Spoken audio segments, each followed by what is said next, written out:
Tatu Wasira, makamu mwenyekiti wa CCM Bara, asalimie. Karibu sana.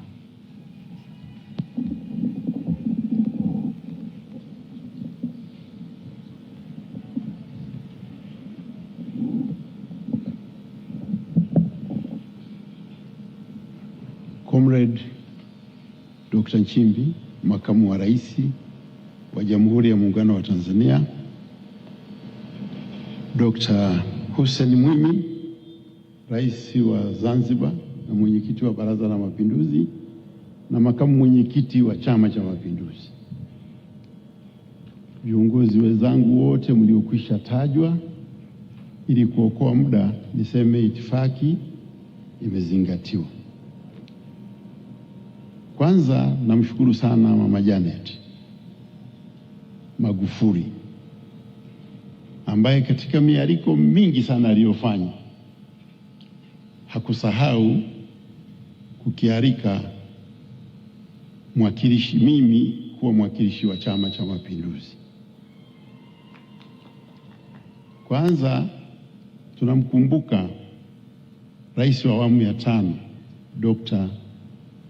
John Pombe Magufuli, lakini msisahau kwamba alikuwa mwenyekiti wa 5 wa Chama cha Mapinduzi.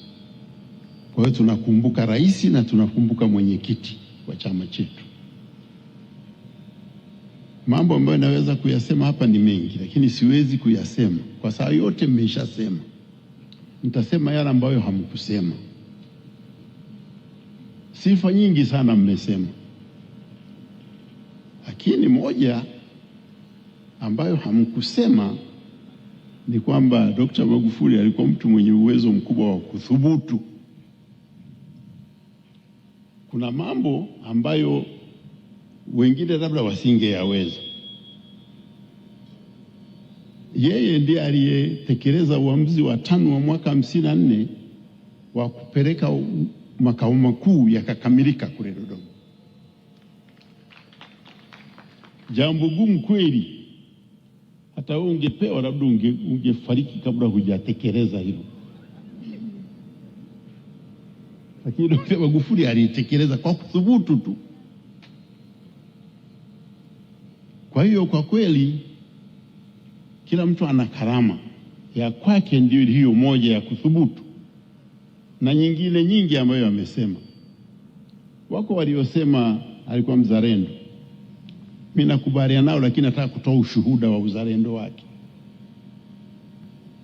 Madhumuni ya chama cha 5 na CCM yameandikwa, yanasema moja ni kuhakikisha kwamba rasilimali za taifa zinatumika kuondoa umaskini, maradhi na ujinga. Na rasilimali hizo ni pamoja na madini, gesi na vitu vingine vyote na ardhi.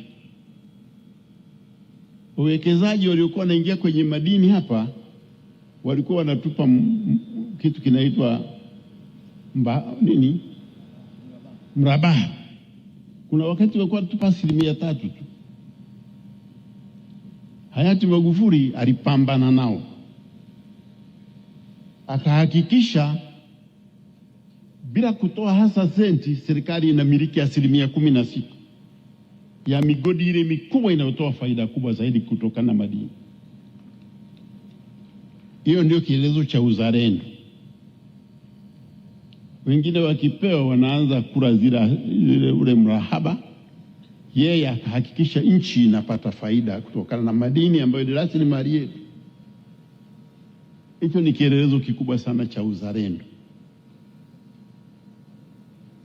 Mengine yote mmeshasema. Sisi CCM huwa tunaandika ilani na tunamkumbuka Mheshimiwa Magufuli kuwa mtekelezaji aliyefanya kazi kubwa sana katika kutekeleza hizo ilani za chama chetu 2015 mpaka Mungu alipomuita mwaka 2021.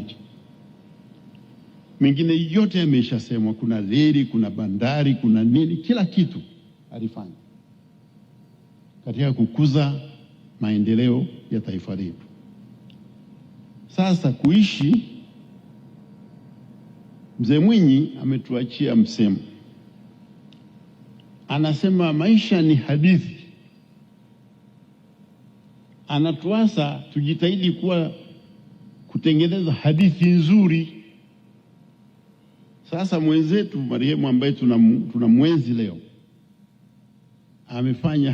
ameacha hadithi nzuri sana sana, maana kazi zake wala huna haja ya kukaa ukafikiri, zinaonekana. Hata ukitaka kuzihujumu zenyewe zitakubishia. Kuna reli, kuna madaraja yapo na yataendelea kuwepo. Kwa hiyo hadithi ya hayati Magufuli ni hadithi njema kwa maendeleo ya Tanzania, na sisi CCM tunamwenzi sana kwa sababu hiyo, na tunajifunza kutoka hapo na kuhakikisha kazi alizozianza zinaendelezwa kikamilifu. Baada ya maelezo hayo, nawashukuru sana Kanisa Katoliki kwa ibada. Nashukuru viongozi wetu wa dini ambao nimewaona wamekuja, dini zote, ndio kielelezo cha umoja wa taifa letu. Vyama vyetu vinasimamia umoja, na tunaamini kwa umoja amani itadumu. Baada ya maelezo hayo, asanteni sana kwa kunisikiliza, na tuendelee kumwenzi Dr. John Pombe Magufuli, rais wetu wa 5 na mwenyekiti wa Chama cha Mapinduzi wa 5. Asanteni sana. Asante sana Mheshimiwa Makamu wa Rais wa Jamhuri ya Muungano wa Tanzania. Kwa kufuata itifaki ya muhimili, naomba nichukue nafasi hii nimwalike Mheshimiwa George